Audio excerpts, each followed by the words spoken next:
Runaway Summer, Chapter 1. Riley Harper's phone buzzed like an angry hornet on the cluttered kitchen counter, cutting through the stale silence of her shoebox apartment in Echo Park. She glanced at the screen, her producer's name flashing, and felt a familiar knot twist in her gut. It was 10 a.m. on a Tuesday, the kind of LA morning where the sun baked the smog into a hazy glow outside her window. She hadn't slept much, again. The dreams had been bad last night, fragmented flashes of her sister's face, laughing one second, gone the next, always gone. She swiped to answer, pressing the phone to her ear while stirring her third cup of coffee. "Yeah, Mike? What's up?" His voice came through clipped and professional, the way it always did when he was delivering bad news. "Riley, hey, look, I hate to do this over the phone, but the network's pulling the plug on Vanished, effective immediately." She froze, the spoon clinking against the mug. The words hung in the air, heavy and final. "What? You're kidding! We just hit 1 million downloads last month. The sponsors—" "It's not about the numbers," Mike interrupted, though she could hear the lie in his sigh. "It's the backlash from the last episode, the family's lawsuit threats, the advertisers jumping ship. They say it's too risky. True crime's hot until it bites back, you know?" Riley leaned against the counter, her free hand gripping the edge until her knuckles whitened. The last episode.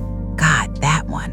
She'd gone deep into a cold case from Seattle, a missing college kid whose parents had been vocal about their dissatisfaction with the police.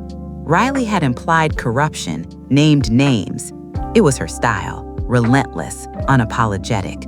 But the kid's brother had come forward with a suicide note the family had kept hidden. Turns out, it wasn't foul play at all, just tragedy. The internet had torn her apart, calls for boycotts, death threats in her DMs.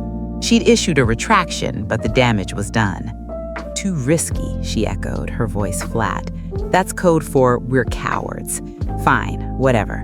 Thanks for the heads up." "Riley, wait. I'm sorry. You've got talent. Maybe take a break, pitch something new in a few months." She hung up without responding. The phone clattered back onto the counter, and she stared at it like it had betrayed her. Vanished had been her lifeline for 3 years, her escape, her obsession. It started as a side gig after journalism school, a way to channel the endless questions about her sister, Mia. Mia, who vanished at 16 from a beach party in San Diego 9 years ago. No body, no leads, just an empty spot in Riley's life that she'd filled with other people's mysteries. But now it was all crumbling. She wandered into the living room, if you could call it that. The space was barely 12 by 15, crammed with a futon that doubled as her bed, a rickety desk piled with notebooks and audio equipment, and walls plastered with printouts. Missing persons flyers, mostly. Faces stared back at her, young women mostly, with wide smiles and hopeful eyes. Statistics scribbled in the margins, ages, last seen dates, potential suspects. At the center was Mia's photo, faded from too many reprints. 17 now, if she were alive. Riley touched the edge of it, her fingers lingering. "What now?" she whispered to the empty room. The apartment smelled like yesterday's takeout and desperation. Rent was due in a week, and her bank account hovered at a pathetic $847. Freelance gigs had dried up after the scandal. No one wanted the podcaster who'd exploited a family's grief.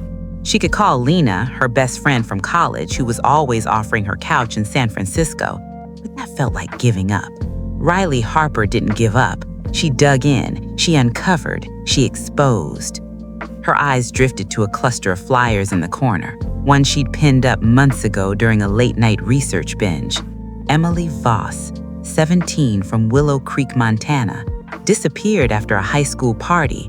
No body, no arrests. The case had nagged at her for years. Small town secrets, whispers of foul play.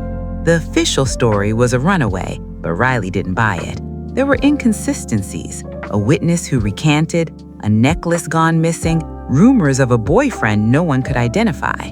It was the kind of puzzle that can make a career or break one, or end one with a bang. The idea hit her like a jolt of caffeine. Why not? One last case, Not for the podcast, not for glory, for herself. To prove she could still do it, still find answers where others had failed. And if she solved it, hell, that would be the ultimate FU to the network. She could self-publish, go independent, or maybe just closure for Emily, for Mia, for all the faces on her wall. Riley moved before doubt could creep in. She yanked a duffel bag from under the futon and started stuffing clothes inside. Jeans, hoodies, a couple of tees, practical stuff. Then her recording gear, the portable mic, laptop, notebooks crammed with scribbles. She paused at the wall, carefully peeling down Emily's Voss flyer and a few related articles. The rest she left up, a shrine to her failures. Her phone buzzed again, Lena this time. Riley answered on speaker while she packed. "Riles, I just saw the tweet from the network. Holy shit, are you okay?" "Fine," she lied, zipping the bag. "Actually, better than fine. I'm hitting the road." A pause. "What? Like a vacation? Please tell me you're going to Hawaii or something. You need pina coladas, not more stress." "Nope, Montana, Willow Creek. Remember that case I was obsessed with? Emily Voss?" Lena groaned. "Oh God, no.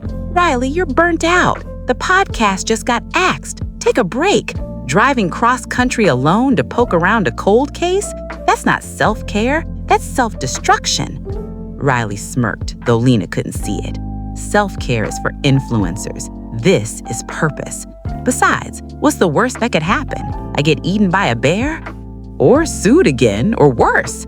Promise me you'll check in every day, and if it gets weird, turn around. Deal. Love you, Lena. Love you too, idiot. Be safe. Riley hung up. A flicker of warmth cut through the adrenaline. Lena was the only one who got it, who'd sat with her through the nights after Mia disappeared, holding her when she cried. But even Lena didn't understand the itch, the need to unravel the unknown. She grabbed her keys and headed out, locking the door behind her without a black glance.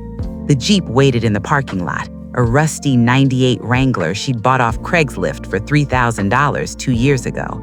It leaked oil, the AC was shot, and the radio only picked up AM stations half the time. But it was hers. Freedom on 4 wheels.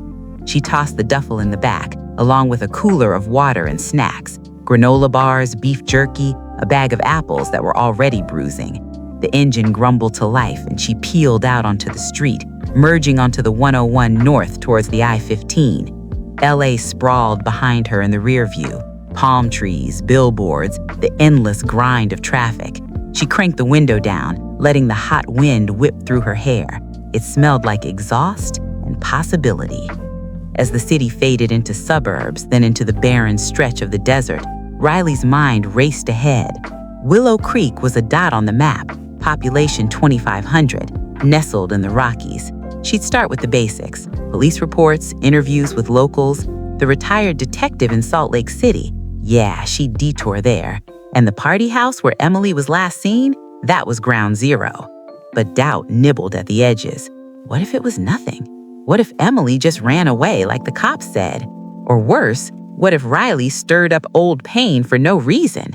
She shook it off, flipping on the radio. Static crackled, then a country station faded in, some twangy song about lost love and open roads. Her phone pinged, a text from Mike. Severance check in the mail. Good luck, kid. She deleted it. No looking back. The sun climbed higher, baking the Jeep's interior. Riley swigged from a water bottle. Her thoughts drifted to Mia. The last time she'd seen her, that beach bonfire, Mia giggling with friends, slipping away to meet some boy. Riley had been 20, home from college, too busy with her own drama to notice. The guilt was a constant companion, sharper now in the solitude of the drive. Hours blurred by. The Mojave Desert unfolded around her, endless sand, Joshua trees like twisted sentinels. She passed Barstow, then Vegas loomed at the horizon, a glittering mirage of false promises. She didn't stop, pushing north into Nevada. The road was straight and unforgiving, the kind that made you confront yourself. By late afternoon, fatigue set in. Her eyes burned from the glare, and the Jeep's tires hummed a monotonous lullaby. She pulled over at a rest stop, a dusty patch with vending machines and bathrooms that smelled like bleach. Stretching her legs, she leaned against the hood, staring at the horizon. A lone hawk circled overhead, riding thermals. This was it, alone, chasing ghosts. But for the first time in months, she felt alive, electric, like she was on the cusp of something big. As she climbed back in, a figure caught her eye in the distance. A man by the roadside, tall, dark hair, wearing a leather jacket despite the heat. He looked her way and their eyes met for a split second. Something about him, confident, almost challenging, made her hesitate. But she drove on, no distractions. This was her story. Little did she know, the real story was just beginning.